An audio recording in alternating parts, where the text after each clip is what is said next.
Naik mobil pun di tempat yang sunyi di waktu panas dari pukul 11 tengah hari. Misalnya kita berangkat dari Panarukan hendak menuju Indramayu, Jati Barang, jalannya lurus. Itu kelihatan seperti air di tengah jalan. Untung kita naik mobil. Bagaimana kalau kita jalan kaki? Saya sendiri sudah menderita yang demikian itu ketika umur saya masih muda, umur 19 tahun. Saya tidak ada uang buat menyewa unta. Lalu saya berjalan kaki dengan salah seorang teman saya, orang meninjau juga. Kalau saya tidak lupa namanya Haji Mahmud.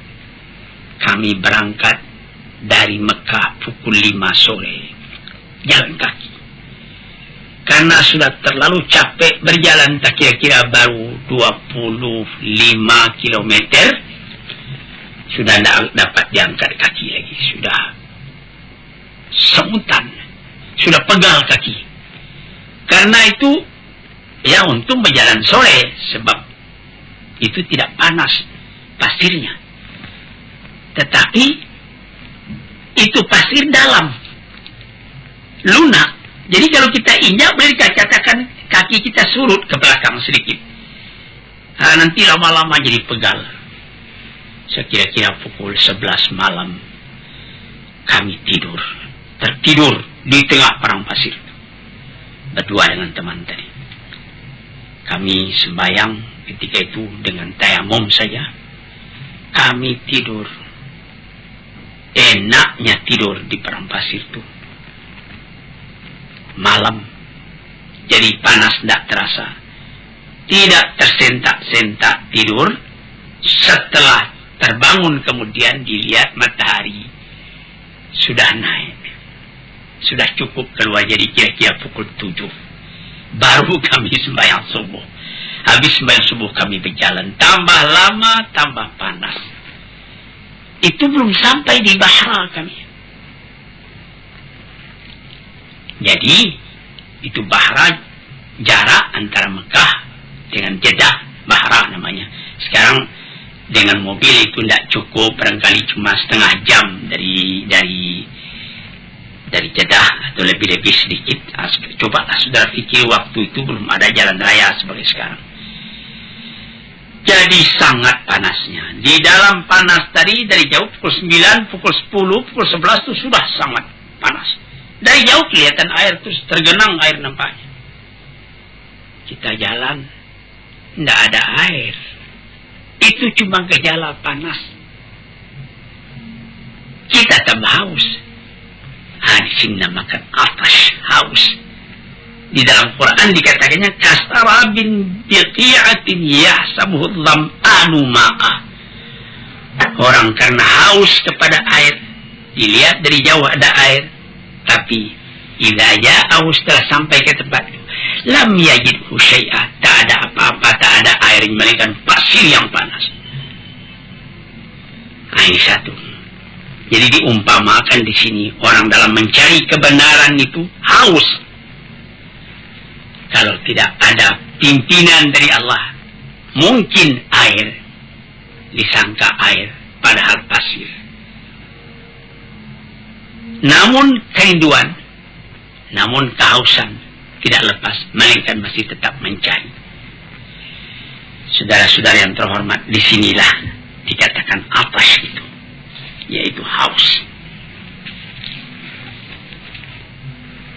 Jadi, bagaimana kita hidup di dunia ini?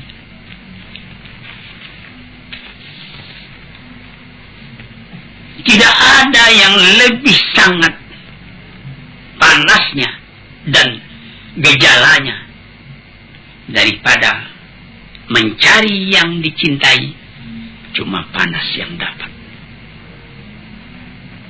Orang yang ada dorongan daripada hati imannya, meskipun dia tidak mendapat air itu, dia masih tetap mencari. Sebab apa? Wa ja'alna minal ma'i kulla syai'in hayy. Kami jadikan daripada air itu segala sesuatu jadi hidup. Kalau dapat air itu, di sini dikatakan diberi harapan dalam Al-Quran sendiri. Orang-orang yang mencari kebenaran itu. Allah istaqamu ala tariqati asqainahum ma'an ghadaqa. Orang yang istiqamah tetap, meskipun tadinya dia tertipu oleh gejala panas disangkanya itu air, namun dia tetap mencari. Di sini istiqamah, sini atash, dia tetap merasa haus, dia tetap mencari. Jangan bimbang, teruskan perjalanan.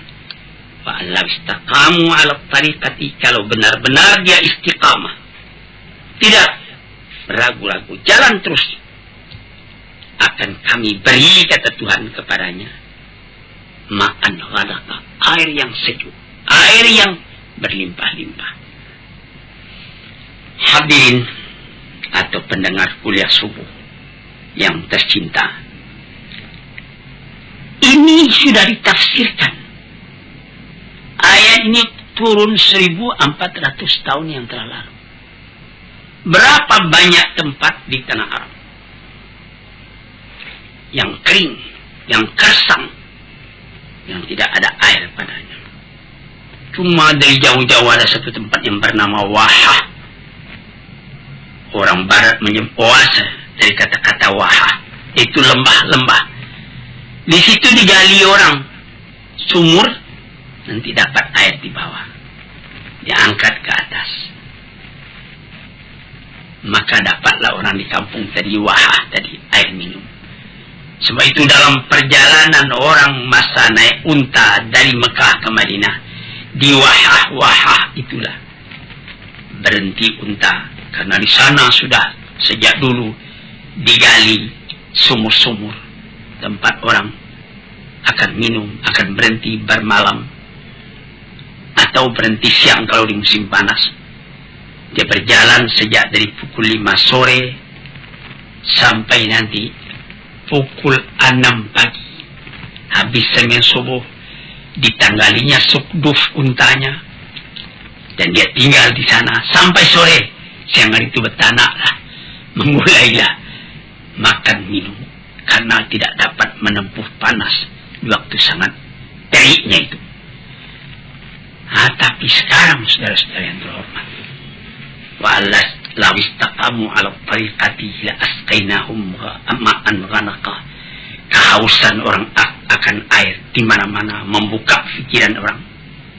Disebut dalam pepatah orang Arab, al-hajatu ummul ikhtira'i.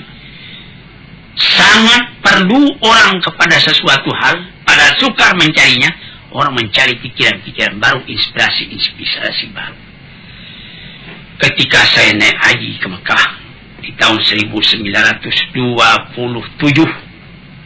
ketika itu kota Jeddah masih sepi, saya melihat bagaimana kerajaan Saudi yang baru memerintah menyaring air laut supaya dijadikan air tawar, tidak asin lagi. Itu sudah mulai ketika itu. Maka orang pun tidak susah minum lagi, sudah terasa bahasa ini air tidak asin. Tetapi kalau diambil mencuci kain, tidak lekat sabunnya, karena dia masih tetap air laut yang ditawarkan. Tapi di Libya, kabarnya konon digali tanah dengan mesin-mesin yang modern. Orang mulanya hendak mencari minyak, rupanya ketemu air. Air yang ketemu itu air jernih, air asli, bukan air asin yang ditawarkan, tapi air sejuk sejak dulu. Sehingga di Libya sendiri tidak ada lagi soal perkara air itu. Saudara-saudara, para pendengar peminat kuliah subuh, saya berikan keterangan umum dalam hal air ini, supaya saudara melihat bagaimana hausnya manusia. Kalau jasmani haus akan air, penting akan air. Ada orang yang sakit sudah sebulan 2 bulan tidak makan, tapi dia belum mati, tapi dia mesti minum walaupun setengah sendok air, itu sudah bisa meneruskan hidupnya sampai saat yang terakhir. sampai setengah jam mau dia meninggal dunia, masih sanggup dia minum air. Tapi padahal sudah berbulan-bulan tidak makan nasi. Di sini sudah melihat atas itu. Maka jika kiranya rohani manusia merasa haus mencari kebenaran, atau lebih positifnya lagi, mendekati Allah, dia merasa haus, maka rohani pun kehausan pula mencari jalan menemui Tuhannya. Itulah keterangan kita tentang atas, artinya haus. Haus yang berasal dari rindu. Rindu yang berasal dari cemburu. Cemburu yang berasal dari cinta. Sekian dulu, mudah-mudahan lain hari kita sambung lagi hal kehausan akan cinta kepada Tuhan ini.